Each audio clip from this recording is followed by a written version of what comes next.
Bom, pessoal, então vamos analisar um pouco os gráficos dos exercícios que a gente fez. Primeiramente, vamos aqui no GeoGebra colocar dois pontos, tá? Então eu vou colocar um pontinho A aqui e vou colocar outro ponto aqui no 1. Né? Então, vamos colocar um outro ponto aqui no 1, tá? Então, eles estão distantes 1, né? E agora, eu vou colocar mais um, a gente vai fazer o seguinte teste. Bom, vamos dizer que a nossa força F1, ela é 1 sobre a distância entre eles, que era de 1, né? Menos x ao quadrado, tá bom? X vai ser a distância até o ponto que eu quero. Muito bem, então temos lá o nosso gráfico. A força F2, vamos colocar ela como menos 1 sobre x ao quadrado. Peraí. Vamos colocar ela como força F2 igual a menos 1, menos 3 sobre x ao quadrado. Certo? Então, temos as duas forças lá, devido à partícula 1, devido à partícula 2. Agora, e a força resultante?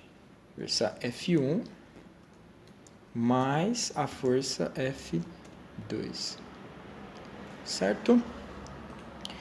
E aqui a gente pode colocar pontos especiais. Tá?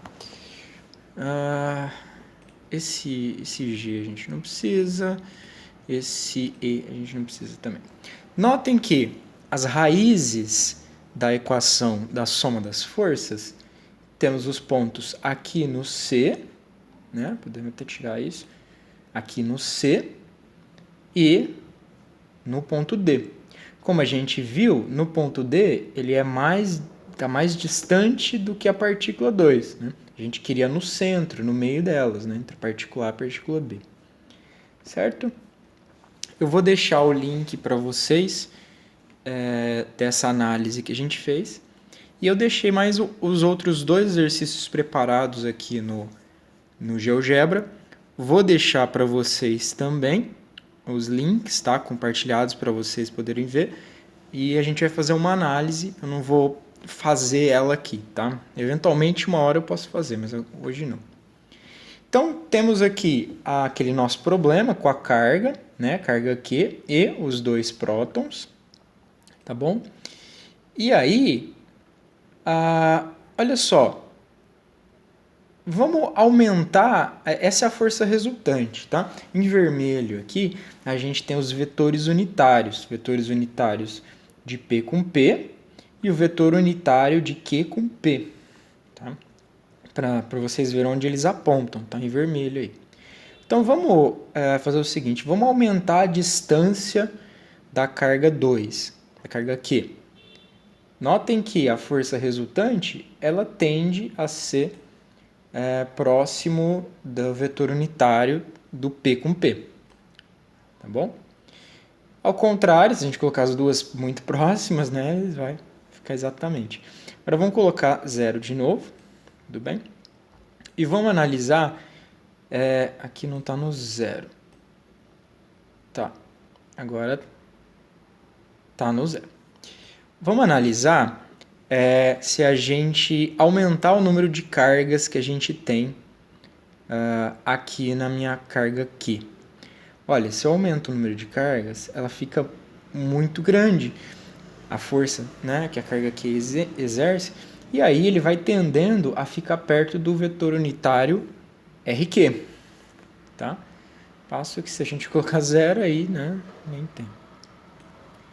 Ok? Então, esse N é uma carga fundamental, né? Então, por exemplo, aqui temos uma carga fundamental, duas cargas fundamentais, 3, 4, 5 assim sucessivamente. tá bom? Eu vou compartilhar esse link com vocês, que aí vocês podem olhar certinho como que está acontecendo as coisas aqui no GeoGebra.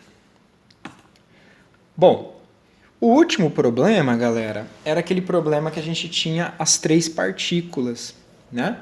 Separados equidistante, né? Tal. Vocês podem ver que a distância entre elas é a mesma. Bom, o que acontece que eu queria mostrar para vocês aqui é o seguinte. Vocês estão vendo a força F1, que é a partícula Q faz na partícula menos Q, e a força F2, que é a partícula Qzão faz na partícula menos Q. Agora, notem que os vetores, as componentes Fx de cada uma das forças, elas são exatamente iguais. Por isso que a força resultante dá para baixo, né? No entanto, vamos fazer uma experiência aqui, mudando a distância da partícula 1. Então, reparem que já começa a haver um desbalanço, né, entre as forças no eixo X. Né? E isso faz com que a nossa força resultante ela não seja exatamente para baixo. Tá? Vou fazer o contrário aqui. Então, observem nesse extremo. Né? Tá bom? O extremo de 0,1. Olha aqui como é que ela fica. Muito bem, então vamos colocá-la de volta lá no 0,7. E qual que é o efeito da carga? Né? Aqui a gente tem a carga Q, carga menos Q, e essa eu coloquei carga Qzão. Vamos colocar ela como uma fração dessa carga Q. Tá? Que está exatamente igual a 1, mas se a gente aumentar a carga, também acontece um desbalanço na força Fx. Notem que agora ficou maior, né? O F2. E a força resultante não é exatamente para baixo agora. Se a gente diminui, também, né? Então, olha que nesse caso aqui, a força F2 é praticamente zero, né? Então, vocês podem também brincar com essas duas componentes, sempre lembrando do seguinte, a distância e a carga que a gente tem, elas influenciam na força que uma partícula faz com a outra. Tá bom?